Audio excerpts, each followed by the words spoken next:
यस्तो छ स्वर्गीय राजा वीरेन्द्रको निजी निवास। सुत्ने बिस्तारादेखि रानीले घाँस काट्ने चौरसम्म।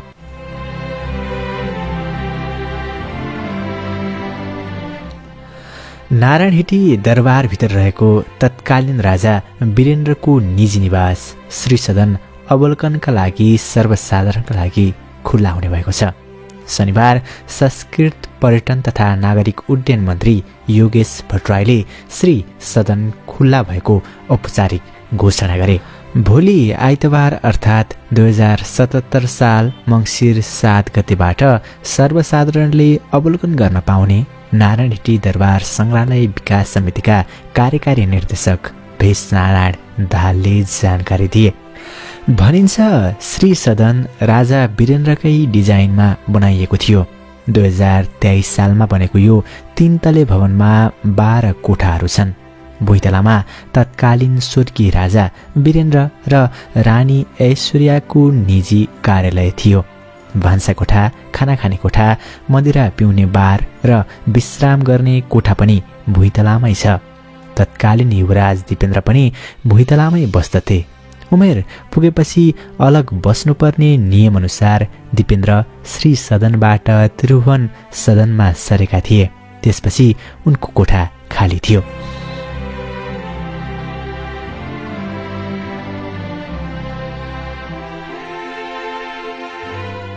श्री सदनको पहिलो तलामा राजा वीरेन्द्र सुत्ने कोठा र रानी ऐश्वर्याको कोठा छन्।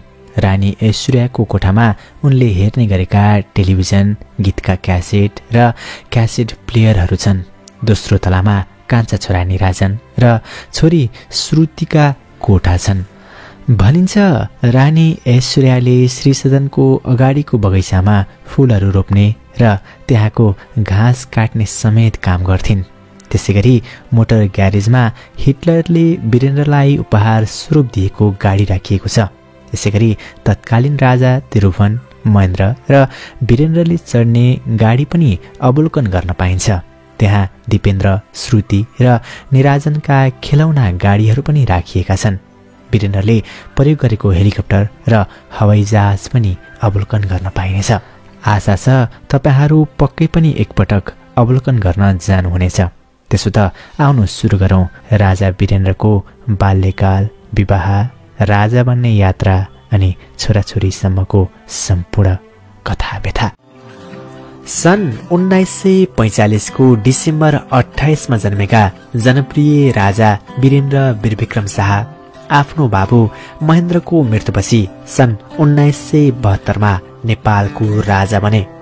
25 वर्षकी उमेरमा आफूभन्दा 4 वर्ष कान्छी काठमाडौँकै लाजिमपाटमा जन्मी हुर्किएकी राणा परिवारकी रानी ऐश्वर्या राज्य लक्ष्मी शाहसँग सन् 1970 मा बडो तामझामका साथ वीरेन्द्रको विवाह सम्पन्न भयो।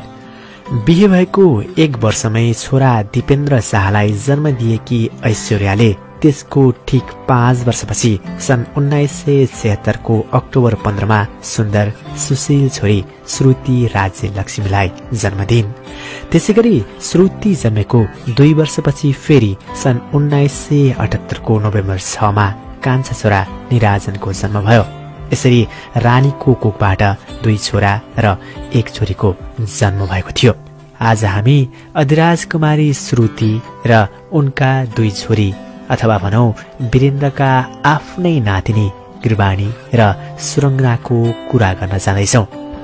भलै राजा वीरेन्द्रले इङ्ल्यान्डको इटन कलेज, त्यसैगरी अमेरिकाको हार्वर्ड युनिभर्सिटी, जापानको युनिभर्सिटी अफ टोकियो अनि दार्जिलिङको सेन्ट जोसेफ स्कुलमा आफ्ना विविध तहका अध्ययन गरे तापनि छोरी अधिराज कुमारी श्रुतिको बाल्यकालको पढाइ त्रिपुरेश्वरमा रहेको कान्ति ईश्वरी शिशु विद्यालय, त्यसगरी उनको स्कुले पढाइ काठमाडौँकै सेन्ट मेरी स्कुल हुँदै इन्डियाको अजमर भन्ने ठाउँमा रहेको मायो कलेज गर्ल्स स्कुल अनि आफ्नो ब्याचलर डिग्री भने नेपालकै पद्मकन्या क्याम्पसबाट गरिन्। जब उनी 21 वर्षकी पुगिन् सन् 1997 को मे 7 मा उनको राणा परिवारका कुमार गोरख शमशेर जङ्गबहादुर राणासँग विवाह भयो। विवाहपछिको जिन्दगीको नयाँ सुरुवात श्रुतिको रमाइलोसँगै बितिरहेको थियो। उनले विवाहको पहिलो वर्षमै अर्थात् सन् 1998 को जुन 22 मा जेठी छोरी गृहवाणी राज्यलक्ष्मी राणालाई जन्म दिइन्। उक्त दिन राजा वीरेन्द्र अनि रानी ऐश्वर्या हजुरबुबा हजुर आमा भन्न पुगे।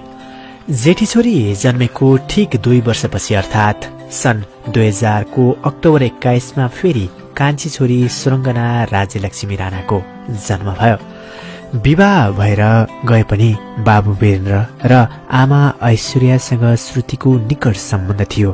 दरबारमा मासिक रूपमा सपरिवार भेटघाट गरी खाना खाने अनि कुरा गर्ने प्रचलन पहिलेदेखि नै चलिआएको थियो। कसलाई के थाहा, सन् 2001 को जुन अर्थात् 2058 साल जेठ 19 गते त्यति नै बेला एकाएक गोली चल्न थाल्यो, जसबाट राजा वीरेन्द्रको सम्पूर्ण वंशनाश भयो। उक्त घटनामा 2 साना छोरीहरूकी आमा श्रुतिको समेत ज्यान गयो, जसबाट छिनभरमै ताते बोली बोल्दै गरेका ती नानीहरू मात्रै टुहुरा भएनन्। वीरेन्द्रको वंशनाश हुँदा पुरै राज्य नै टुहुरो बन्न पुग्यो। गोली लागेर लडेकी श्रुतिको कुहिनोमा निलडाम थियो भने देब्रे छातीमा गोली लागेको पुवालबाट रगत बगिरहेको थियो। उनलाई उपचारका लागि छाउनीमा रहेको वीरेन्द्र सैनिक अस्पतालमा पुर्याइयो, तर रातिको 9:45 जाँदा डाक्टरले श्रुतिलाई मृत घोषणा गर्यो।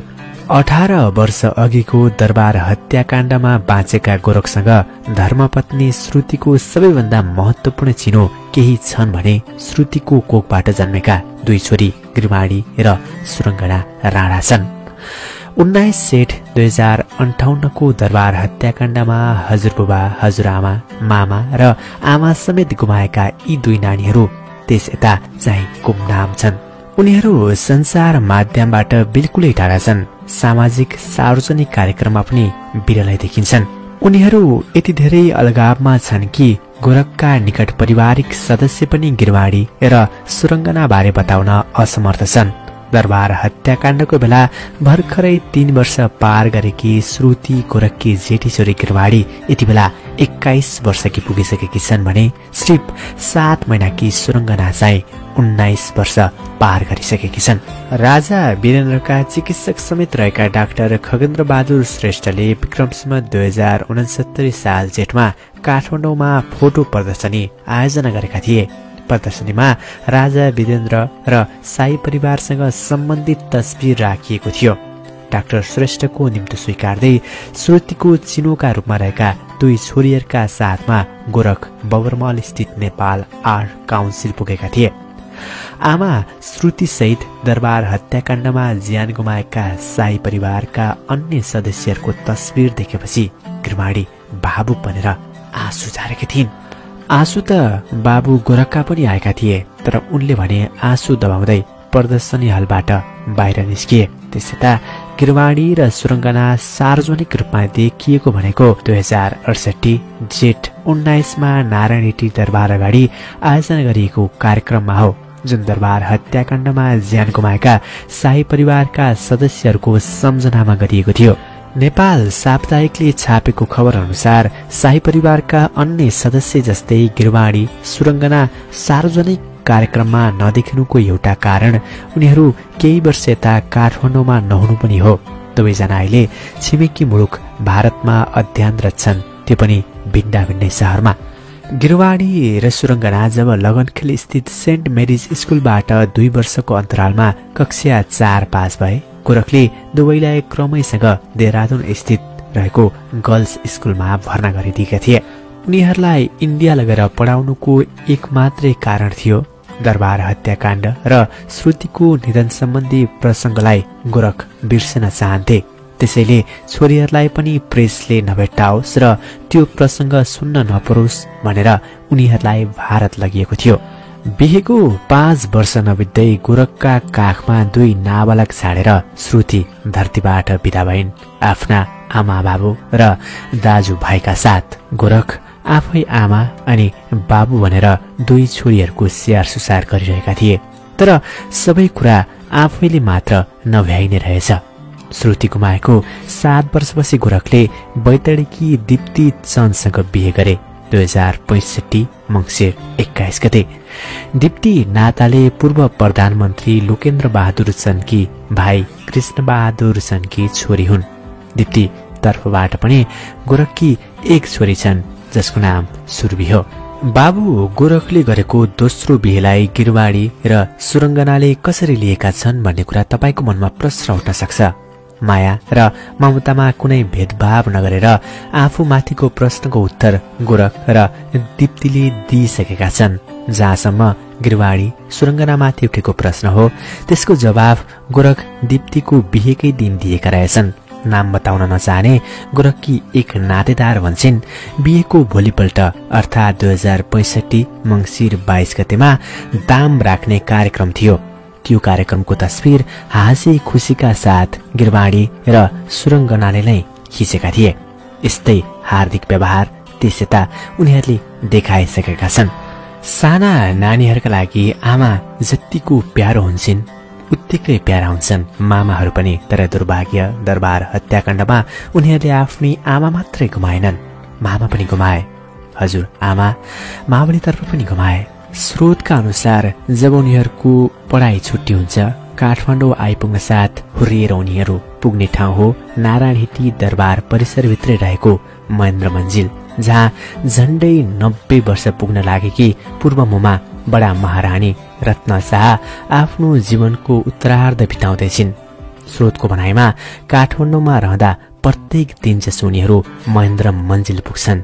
दिनभरि पूर्वमुमा बडा महारानीसँग रहन्छन् र बेलुकापख ठमेल स्थित केशर महल नजिकै रहेको आफ्नो निवासमा फर्किन्छन्। यसबाहेक उनीहरू कतै सार्वजनिक हुँदैनन्। जनताले जति माया स्वर्गीय राजा वीरेन्द्रलाई दिएका थिए उत्तिकै माया वीरेन्द्रका नातिनी गिरवाडी र सुरङ्गनालाई पनि दिएका छन्। त्यसैले यसरी अब गुमनाम भएर बस्नुपर्ने कुनै कारण छैन। स्वर्गीय राजा वीरेन्द्रको वंश धानेका नातिनीहरू तिमीहरूले अब राजा वीरेन्द्रले जस्तै देशको नेतृत्व गर्नुपर्दछ। तपाईलाई यो भिडियो कस्तो लाग्यो? मन परेमा लाइक र प्यारा छोरीहरू गिरवाडी र सुरङ्गनालाई केही सुझाव दिन मन छ भने कमेन्ट बक्समा कमेन्ट गर्न नबिर्सनुहोला। हामी दिनदिनै नयाँ नयाँ प्रसङ्गहरू लिएर आउने गर्दछौँ। हामीलाई सब्स्क्राइब गर्न पनि नबिर्सनुहोला। तपाईँका हरेक दिन शुभ रहून्। नमस्कार।